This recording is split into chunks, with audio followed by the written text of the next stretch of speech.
Bonjour et bienvenue. Aujourd'hui, on s'attaque à un sujet complexe mais essentiel, l'obligation de quitter le territoire français, plus connu sous le nom d'OQTF. On va décortiquer ensemble cette procédure pour que tout devienne plus clair, pour comprendre les étapes et surtout savoir comment réagir.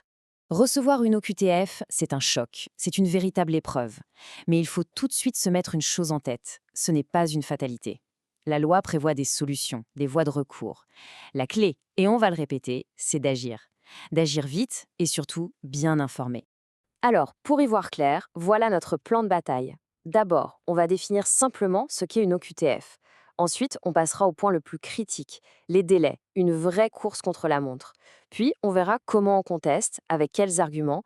Et pour finir, on regardera ce qui se passe après le recours. C'est parti. Allez, on plonge dans le vif du sujet. Une OQTF, qu'est-ce que c'est très précisément? Ce qu'il faut vraiment retenir, c'est que ce n'est pas une sanction pénale, ce n'est pas une condamnation d'un tribunal, non.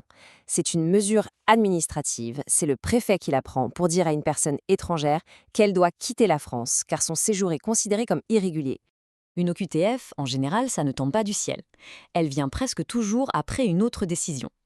Les cas les plus classiques, c'est par exemple un refus de titre de séjour ou alors le fait de rester en France alors que son visa a expiré. Ça peut aussi être après le rejet final d'une demande d'asile. En fait, la préfecture estime à ce moment-là que la personne n'a plus le droit d'être sur le territoire. Bon, on aborde maintenant la partie la plus stressante, mais aussi la plus cruciale. S'il n'y a qu'une seule chose à retenir de toute cette présentation, c'est bien celle-là. Les délais pour agir sont stricts, impératifs, et ils ne sont absolument pas négociables. Alors, il faut savoir qu'il y a deux grands types d'OQTF, et la différence est énorme. D'un côté, celle avec délai de départ volontaire. Elle laisse en général 30 jours pour partir, ce qui donne un peu de temps pour préparer un recours. Et de l'autre, bien plus dure, celle sans délai. Là, c'est départ immédiat et ça peut s'accompagner de mesures comme le placement en centre de rétention. Et voici le tableau des délais à connaître absolument par cœur. Tout va dépendre de la situation de la personne au moment où elle reçoit le QTF. Si elle est en centre de rétention, le délai est ultra court, 48 heures. Si elle est assignée à résidence, on passe à 7 jours. Pour un rejet d'asile, c'est 15 jours. Et dans le cas classique, avec un délai de départ, on a 30 jours pour réagir. Le point absolument crucial pour le délai de 48 heures, c'est qu'il se compte d'heure en heure, à partir de la minute exacte de la notification. Et attention, les week-ends, les jours fériés, tout est inclus. Il n'y a aucune prolongation possible. C'est une véritable course contre la montre. Et pour les 7 jours, en cas d'assignation à résidence, c'est la même règle, tout aussi stricte. Le week-end est compté dedans. Il faut donc agir dans l'instant parce que le temps pour monter un dossier solide est extrêmement limité. Et là, attention, c'est une subtilité juridique qui peut être un vrai piège. Seuls les délais de 15 et 30 jours sont un peu plus souples. Si le dernier jour tombe un samedi, un dimanche ou un jour férié, le délai est repoussé au prochain jour ouvrable. Mais pour les délais de 48 heures et 7 jours, cette règle ne s'applique jamais. C'est une information vitale. Ok, on a bien compris l'urgence des délais. Maintenant, passons à l'action. Concrètement, comment est-ce qu'on fait pour contester une OQTF? Voilà les 3 étapes à lancer immédiatement.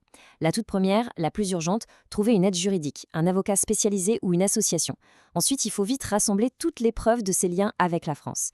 Et enfin, déposer la requête au tribunal administratif. Et il y a une chose essentielle à savoir. Le simple fait de déposer ce recours à temps bloque l'expulsion. L'OQTF est suspendu jusqu'à ce que le juge prenne sa décision. Et ça amène une question qu'on entend très souvent. Est-ce que c'est obligatoire de prendre un avocat? La réponse est un peu nuancée.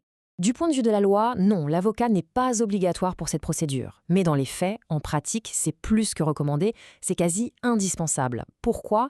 Parce que le droit des étrangers, c'est une matière hyper technique, qui change tout le temps. Un spécialiste saura exactement quels arguments mettre en avant. Heureusement, pour ceux qui ont peu de moyens, il existe l'aide juridictionnelle. C'est l'État qui peut prendre en charge les frais d'avocat. Mais, attention, il y a un mais énorme. Faire une demande d'aide juridictionnelle, ça n'arrête pas le chrono. Ça ne suspend pas les délais de 48 heures et 7 jours. Ce n'est donc pas une solution dans les cas les plus urgents. On a vu comment faire, maintenant voyons ce qu'on va dire. On passe au cœur du réacteur, les arguments juridiques. C'est ça que le juge va analyser pour prendre sa décision. En gros, il a 2 grands angles d'attaque. D'abord, on peut attaquer la forme de la décision, ce qu'on appelle la légalité externe. On va vérifier si toutes les règles de procédure ont été bien suivies. Et ensuite, on peut attaquer le fond, la légalité interne, c'est-à-dire les raisons mêmes de la décision du préfet. L'argument numéro 1, le plus utilisé et souvent le plus puissant, c'est celui de l'atteinte à la vie privée et familiale. Ça s'appuie sur un texte très fort, la Convention européenne des droits de l'homme. Le juge va regarder concrètement la force des liens en France, la durée de présence, si la personne a un conjoint, des enfants scolarisés. Chaque détail compte. Un autre argument qui pèse très lourd, c'est l'intérêt supérieur de l'enfant. Si la décision d'éloignement a un impact négatif sur un enfant qui vit et va à l'école en France, le juge doit en tenir compte. C'est basé sur la Convention internationale des droits de l'enfant et c'est un argument que les juges prennent très au sérieux. Et enfin, un troisième argument clé, le droit à la santé. Si une personne est atteinte d'une maladie grave et qu'elle ne peut pas se soigner correctement dans son pays d'origine, l'OQTF peut être annulée. Mais attention, il faut prouver que l'absence de soins en France aurait des conséquences d'une exceptionnelle gravité. Allez, on arrive à la toute dernière étape.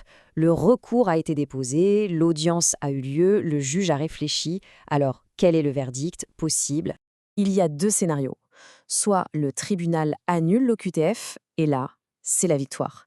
La mesure d'éloignement disparaît, la préfecture est alors obligée de réexaminer le dossier, et en général, elle donne un titre de séjour provisoire. Soit le tribunal rejette le recours. Dans ce cas, l'OQTF redevient applicable tout de suite et un éloignement forcé redevient possible. On peut faire appel, mais cet appel ne suspend pas la décision. Pour finir, on l'a vu, une OQTF est clairement une épreuve. Mais est-ce que c'est une fin de parcours? Pas nécessairement.